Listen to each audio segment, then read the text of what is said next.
What is going on, everybody? Welcome back to another video. In today's video we have a sweet care guide. We're going to be going over a care sheet over chameleon geckos or EURYDACTYLODES, euries, whatever you want to call them. It is going to be such a cool video because there are not many of these on the internet, especially YouTube. So we're going to be going off the care sheet I got from Jeckos Geckos because that's where I got mine from. So I'm going to be using his care sheet and then walking through what I do to care for them, and just kind of that's going to be the care guide for today's video. It is going to be so much fun. Toes and Poppy are so cute. You guys are going to want to stay around for the whole thing. Without any further ado, let's get into this thing.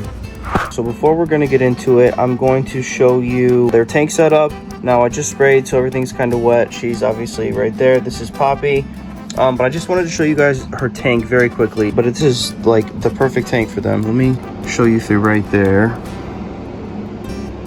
That's not really gonna work. But basically this tank is perfect. I think it's like a foot by a foot by a foot. So foot. Some of the great things you can put in their tank, definitely add cork bark because they use that to get off suck shed off of their tiny little feet, which you guys can see her little body and her little feet are very, very small, very hard to get suck shed off. So if you put in pieces of cork bark, they can use that to help them get off shed. They also, right here, will use the manzanita wood, which they can grab onto. And obviously, as you guys can see, they like to hold on to that and they like to climb up in there. So manzanita wood is very good. They also use the manzanita to get off suck shed. That's what that is right there. And then I've got some plants in here so they can lick water off of them or hide in there if they want to on their manzanita, off the manzanita, on the ground. Under there they can actually go under, or she can go under her cork bark too. And then I gave her a lay box, and then she's got a water dish and then a food dish. But this is basically how I set up them when they're by themselves. Something just like this: a manzanita, cork, a lay box, water, some plants, and you're good. And then also these vents, they're I think 2-inch vents, and I've got 2 of them, one on each side, or like across from each other, one here and one there. I was debating doing one there and one there, but I don't know if I'm going to. I'm still kind of playing with it. I generally mist them, or their little enclosure, 1 to 2 times a day. I do it lightly. This holds humidity relatively well. But yeah, this is kind of just a basic eury setup. It doesn't look like a lot, but I mean, it serves all of their needs that they need. They feel comfortable, and she's always out and looking at me whenever I'm doing things up here. She'll just come up and sit there and look. Super cute. Poppy is a cutie. All right, well, that was the tank. I'll just kind of do like a little 360 angle so you guys can see. Tons of climbing room, tons of branches for her to climb on, lots of plants for her to hide in. She can hide under there, hide in the lay box, lots of hides for her. And honestly, when I put toes in here, or actually I'm debating trying to find, well, not debating, I'm trying to find a tank that's a little bit taller. This is 12 by 12 by 12, I believe. I would like to get a 12, 12, 18 that's plastic, like a plastic tub. I think it'll hold humidity a little bit better. Granted, you don't want it crazy high, but it is a little bit higher than what you'd normally have with some other geckos. Super, super cute. Love this tank. I love the euries, to be honest with you guys. That's why I'm going to start doing more eury content. I cannot wait to start breeding these guys, but they're still a little bit young. 614 is when she hatched out, and she is Velarde, I don't know how you say it. She's a female out of the G9 group and produced by Jeckos Geckos. That's her tank. Looks pretty sweet, but yeah.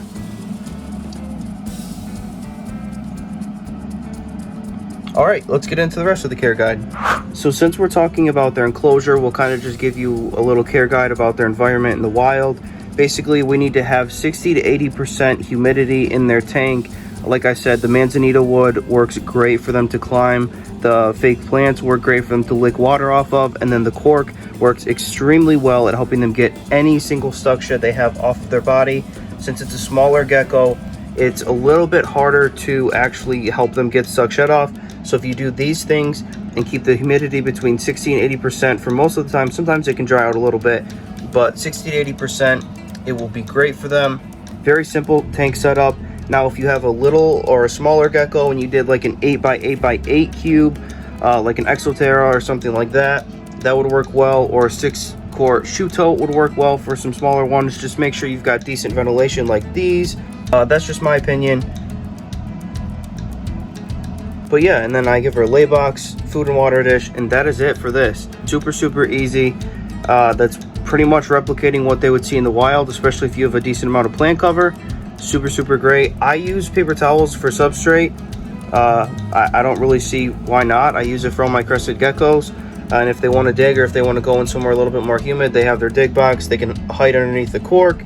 They can hide underneath plants in the corner, plants right here, the plants in that corner. They can, I mean, there's endless opportunities for her to go and hide if she didn't feel safe or if she wanted to. But yeah, and this size tank, a 12, 12, 18, this is 12, 12, 12, so not fully tall enough. I would like it a little bit taller, but a 12, 12, 18 is good for a single adult. I would say a 12, 12, 12 is good for a single adult. A 12, 12, 18 is good for a breeding trio or a breeding pair. Now, obviously, Toes and Poppy are not going together yet because they're too little, but when they do go together, I'm going to be finding them probably a 12, 12, 18, but if I can get something close like a tub that's similar in size, maybe a little bit bigger, I'll probably go with that, to be honest with you guys. Now, as far as tank temperatures, you want their tank to be between 70 and 80 degrees, and I feel like I mentioned this already, but in case you guys are wondering, I'm going straight off of the Jeckos Geckos, which is where I got these guys from. Care sheet that they're providing, so that's kind of what I'm using for this. There's not a ton of information on EURYDACTYLODES, so that's kind of what I'm going with. Just wanted to reiterate that again, and he told me to use his care sheet if I wanted to when I was making a video, so I'm going to, and I cannot thank him enough, so thank you again. But alright, back into it.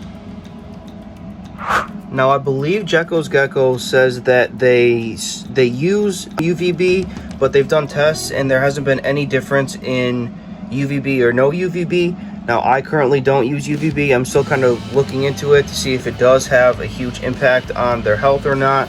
I haven't noticed anything with Toes or Poppy or the other baby that we have not named yet, but yeah, I mean, I haven't really noticed anything.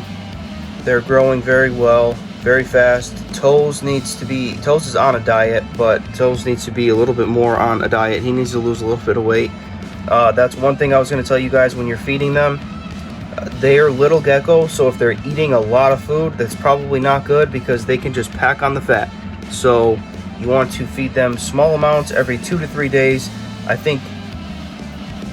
I'm pretty sure Jeckos Geckos recommends feeding papaya, apricot, and then fig and insect Pangea food, same thing that you would feed crested geckos. And like I said, you're only feeding that every 2 to 3 days because these guys can get overweight really quickly, really fast, and you don't want that. You don't want obese geckos. You want healthy geckos, so you don't want that. Additionally, they can also eat like flightless fruit flies. That is a tongue twister.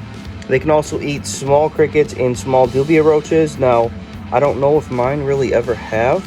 Alright guys, now this is Toes' tank, and you guys have seen this one before. He's got 2 cork barks. He doesn't have the manzanita wood because they didn't have any, and I really need to order some. Totally forgot. Just kind of got put on the back burner, and to be honest, I just haven't done it because his tank is sufficient for him. He always is climbing on these. As a matter of fact, you probably can't even see him right now. You guys probably have no idea where he's at. Oh, there he is. Now, let me grab him out. By the way, I put Poppy back because she was helping us for most of the video. So, you know, she gone. I don't want to stress her out, basically, is what I'm saying. Now, this is Mr. Toes. And look at that big old fat neck. You got to lose some weight, buddy. Now, this orangish yellow color was what I was talking about. Some of them get. Now, this is like a higher end EURYDACTYLODES, but, you know, it is what it is. He is gorgeous. Ooh. And he's on a diet, like I told you guys. He needs to lose weight, but Toes is my dude. This is a warning to everyone that is going to get Eury's. Do not overfeed. It is super easy to overfeed. Look at Toes. Learn from my mistake. I messed up and I fed Toes way too much. Now Toes is fat, and it's hard to lose that weight, like I'm telling you.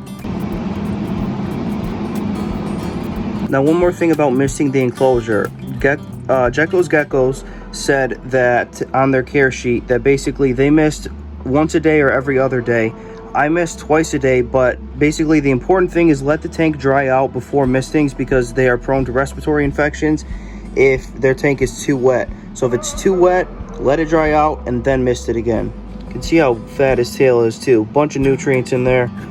he needs to lose a little bit of weight, and his little neck is a little bit fat. We need to make Toes lose some weight, which is fine, but obviously I wish he was a little bit smaller, but it's all right. Now let me show you guys how I put them down. It's kind of cute. I just set Toes down, then he takes off.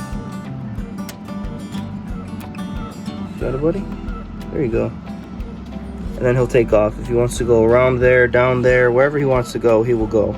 Now, like I said, baby care or baby eury care is the same exact thing. The only thing that's different is that you got to do it on a smaller scale, and it's really not that hard. You just have to, like I said, make sure you watch out for high humidity because you don't want that, but it's pretty much the same other than that. Now, I'm not going to get into breeding right now, but I will tell you guys that the Occidentalis, Agricolae, and Velarde all need to be at least 1.5 years old, and the Symmetricus need to be at least 2 years old. I personally am going to wait until later, just like I wait for my crested geckos until they're even heavier than what's recommended and they start laying infertile like duds. But that's just my opinion. I always wait too long because I'd rather wait too long than not long enough and then have an issue. But like I said, we're not going to get into full-on breeding in this video. Just know the ages, they need to be 1.5, or if it's Symmetricus, 2 years old. Now you guys might be wondering, how long do they live?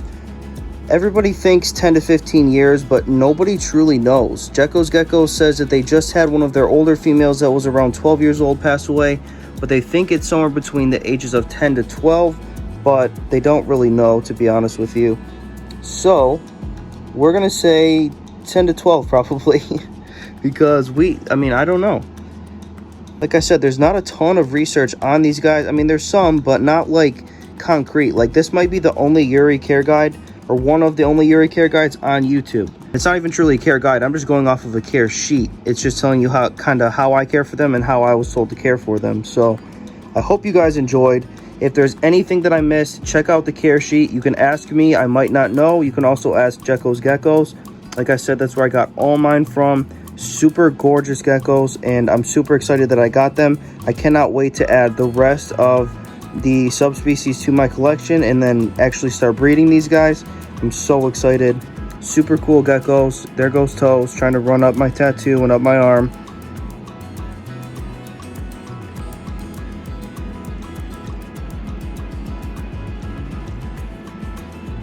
Alright guys, like I said, I used John's care sheet from Jeckos Geckos to do this care guide for you guys today. I hope you enjoyed. If you did, give me a thumbs up. Make sure to give me a comment. Let me know what you liked or if you had any questions. Like I said, I might not know everything because there's not a ton of info, but I will tell you guys everything that I do know. I cannot thank you guys enough for the support. Make sure you guys subscribe to the channel, give me a thumbs up, and I will see you guys in the next one, and comment. I'm trying to blow up this video and all my other videos. The crested gecko care guides have got Moorish gecko care guides or crocodile gecko care guides. Make sure you guys check that out if you're interested. I will see you in the next one. Peace.